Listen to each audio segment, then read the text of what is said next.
This right here gonna be a cakewalk.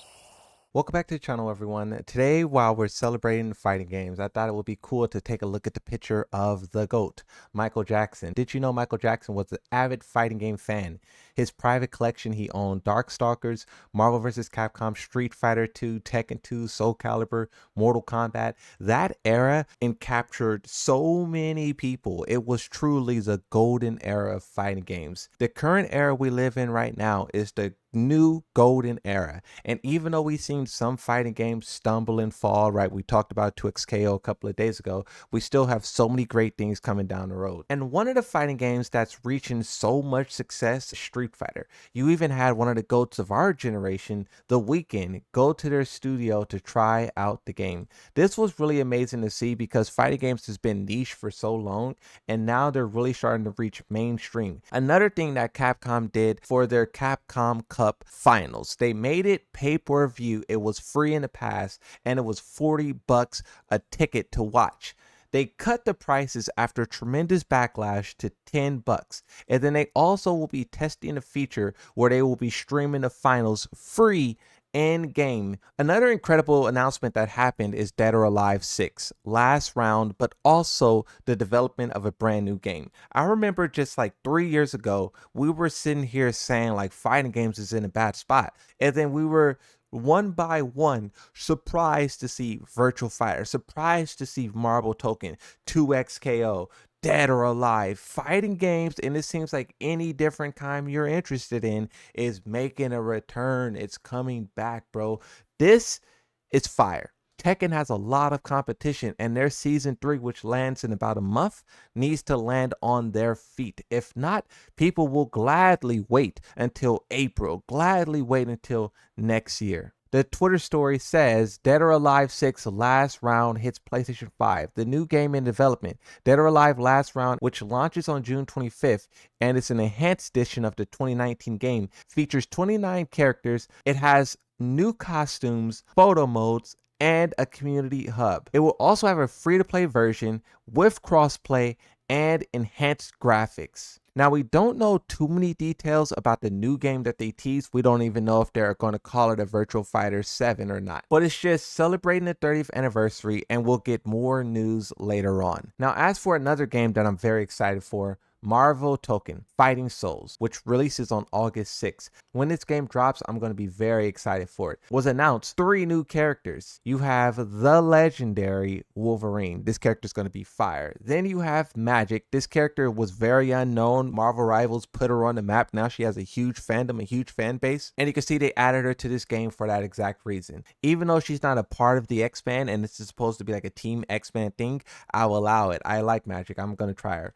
Then you have this character, which is kind of a head scratcher, Danger. This is basically like a battle droid, and now she's going to be like actually playable in the game.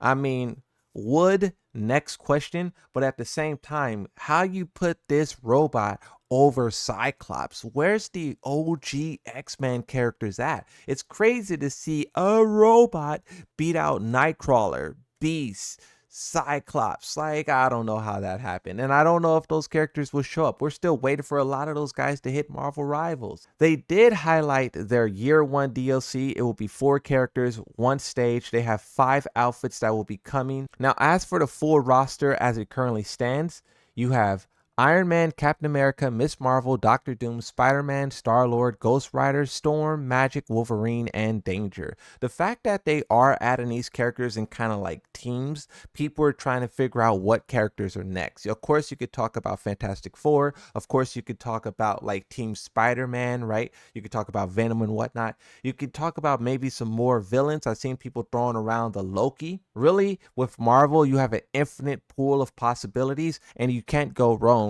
As for Tekken, Tekken is in this weird limbo spot where people love the franchise, but they kind of dislike the game. We're really hoping that Season 3 pumps all of the life back into this game, but only time will tell. What the developers did say on Twitter, this is about the recent update that they did, an issue has been identified on the PS5 version of Tekken 8. When selecting Season 3 Pass from the news or the Tekken shop in-game, the message cannot be found appears instead of proceeding to the store. The pass can be purchased directly through the store. They also go on to say that they are planning to release a patch very shortly that will address this and other things as well. Another thing that was announced and it was received well by the player base is that Tekken 5 Dark Resurrection will come to PlayStation Classic catalog in March. So this is around the same time as Season 3. Now, you do have to put an asterisk on this because it is, in fact, the PC version. So you don't get the full game like everyone was hoping and wishing. But this, in my opinion, is the start. I think the developers are testing to see how true it is that the players want these older versions of the game. I mean, since players were begging for it. We got Tekken 2, we got Tekken 3, we got Tekken 5 now. So you have multiple different versions of Tekkens coming back in one form or another, and they could just look at that data and see how players are interacting with the game. And if they decide to do a full-on remake, remaster, re-release, or somehow add it into the Tekken 8 Lounge, they just have more data on how to do that and make it successful. Some of the feedback that I heard previously, especially when you talk about Tekken 3, is that the reason why players couldn't play it to its fullest extent is because it didn't have online. So maybe that's something they could try to incorporate into that as well. But I know that when you start talking about having things online,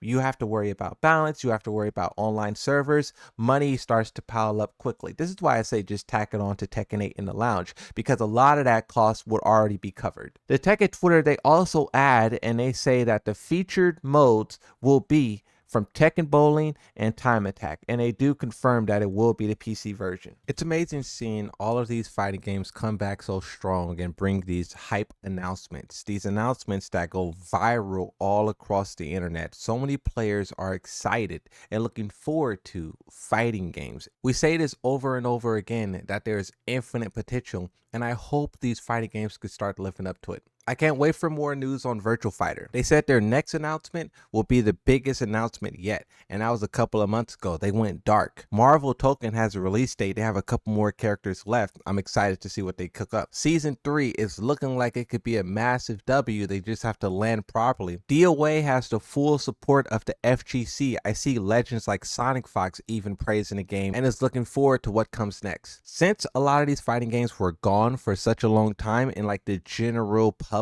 like in the general conscience, they have an opportunity to reintroduce themselves to a whole new generation. I don't know how specific of a roster you guys want out of these games, but in my opinion, I'm going to go into it looking for just any character that's the coolest, sounds the coolest, fight the coolest.